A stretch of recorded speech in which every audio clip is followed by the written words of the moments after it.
साथियों नमस्कार। आज का वीडियो का मुख्य विषय है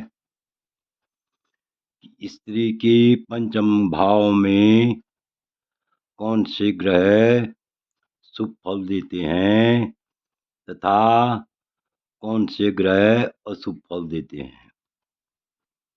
ध्यान से सुनिए। स्त्री के पंचम भाव में कौन से ग्रह शुभ फल देते हैं तथा कौन से ग्रह अशुभ फल देते हैं। किस ग्रह का स्त्री के जीवन में कौन सा योगदान होता है, इसी विषय पर हम विस्तार पूर्वक चर्चा करेंगे।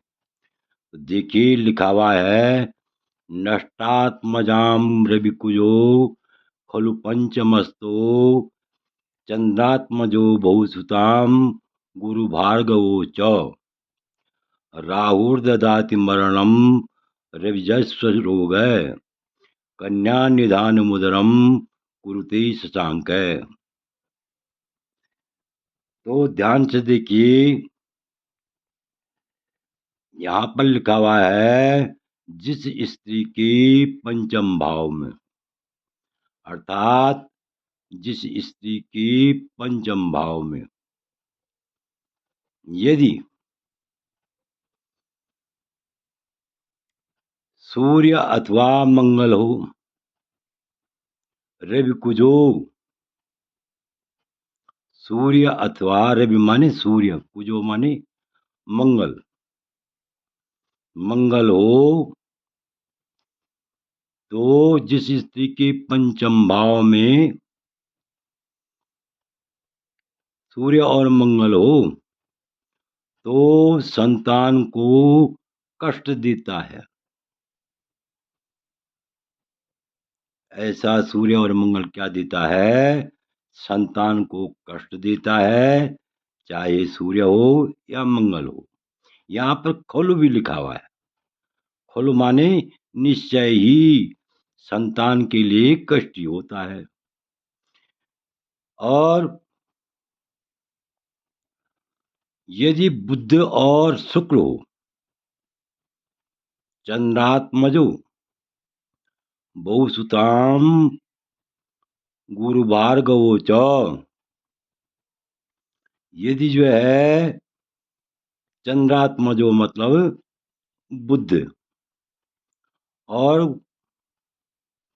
बृहस्पति और शुक्र, गुरु माने बृहस्पति, भार्गव माने शुक्र, ये तीन ग्रह यदि किसी स्त्री के पंचम भाव में बुध, बृहस्पति और शुक्र हो, बहुसुताम यथेच संतान होती है, अर्थात यथेच संतान का जन्म होता है। जितनी भी संतान की इच्छा हो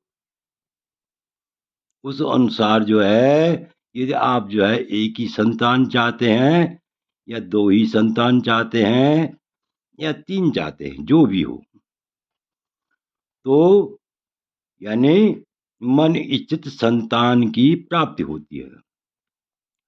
और राहु ददाति मरणम,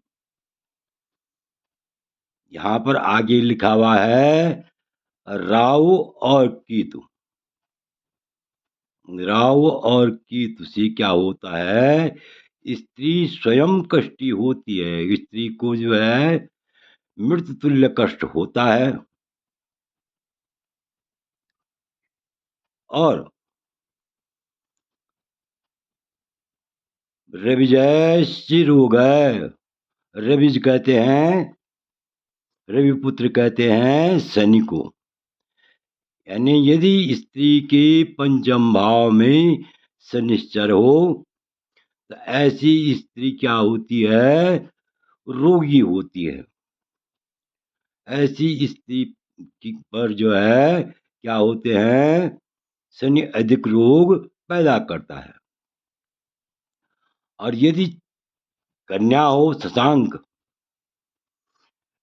कन्या निधानम उदरम कुरुते, यदि चंद्रमा, यदि किसी स्त्री के पंचम भाव में चंद्रमा हो तो कन्या ज्यादा पैदा होती है, कन्या ज्यादा उत्पन्न होती है, अर्थात अधिक क्या होती है, कन्या अधिक होती है।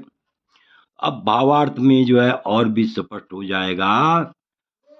यदि किसी स्त्री के पंचम भाव में, यदि किसी स्त्री की जन्म कुंडली में पंचम भाव में सूर्य अथवा मंगल बैठा हुआ हो, सूर्य बैठा हुआ हो या मंगल बैठा हुआ हो, तो ऐसे में क्या होता है, उस स्त्री की संतान को कष्ट होता है, संतान को कष्ट होता है। और यदि बुध बैठा हुआ हो, यदि किसी स्त्री के पंचम भाव में बुध बैठा हुआ हो या बृहस्पति बैठा हुआ हो या शुक्र बैठा हुआ हो, तो वह स्त्री जो है यथेच्छ,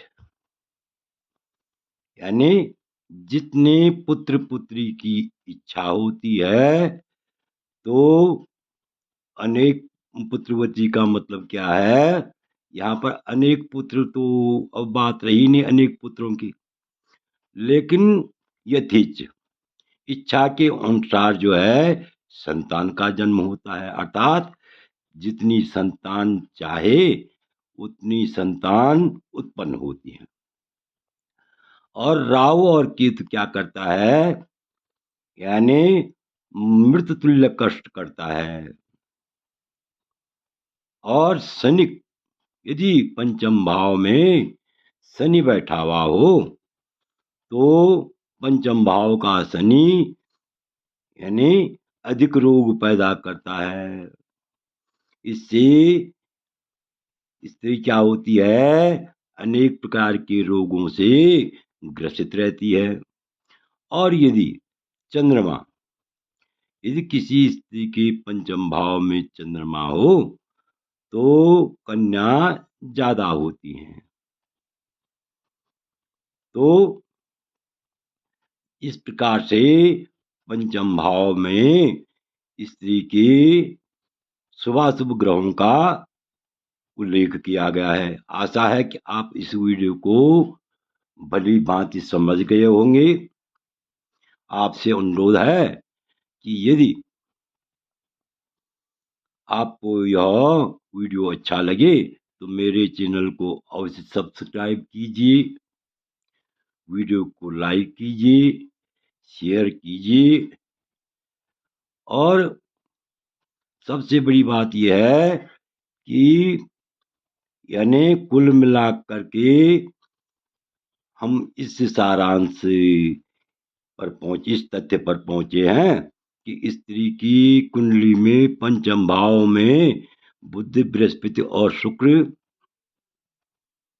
हो, तो यह अत्यंत शुभ फल देने वाले होते हैं। ऐसी स्त्री की पुत्रवती तथा सौभाग्यवती योग होते हैं। और यदि जो है राहु, केतु, सूर्य, मंगल और चंद्रमा, यानी जो क्रूर ग्रह हैं वो बैठे हुए हों, तो ऐसे में जो है स्त्री को क्या अशुभ फल देते हैं ये ग्रह। और इस प्रकार से यदि कन्या चंद्रमा हो पंचम स्थान में स्त्री का, तो अधिक ज्यादा कन्या ज्यादा होती है। आशा है कि आप इस वीडियो को भली बात समझ गए होंगे। आपसे अनुरोध है कि यदि वीडियो अच्छा लगे तो अवश्य चैनल को सब्सक्राइब कीजिए, लाइक कीजिए, शेयर कीजिए। वीडियो देखने के लिए बहुत बहुत धन्यवाद।